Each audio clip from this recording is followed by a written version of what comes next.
Kas Eesti 200-l on nüüd selge, kes võiks olla järgmine Eesti president? Jaa. Kes on Eestile parim president? Eestile on parim president Kersti Kaljulaid. Miks Kersti? Kersti Kaljulaid on väga kindlalt seisnud Eesti põhiseadusliku väärtuste eest.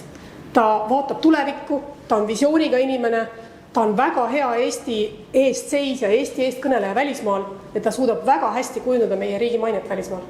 Mida me saame siis selleks ära teha? Valitsus peaks juba täna esitama Kersti Kaljulai oma presidendikandidaadina välja, otsima võimalikult kiiresti laiapõhjalist toetust Riigikogus kõikidelt erakondadelt ja näitama rahvale, et suurima rahva toetusega presidendikandidaadi väljavalimine on see, kus valitsus ja Riigikogu toetuvad päriselt ka rahvaarvamusele ja mitte ei tee tagatubades kokkuleppeid.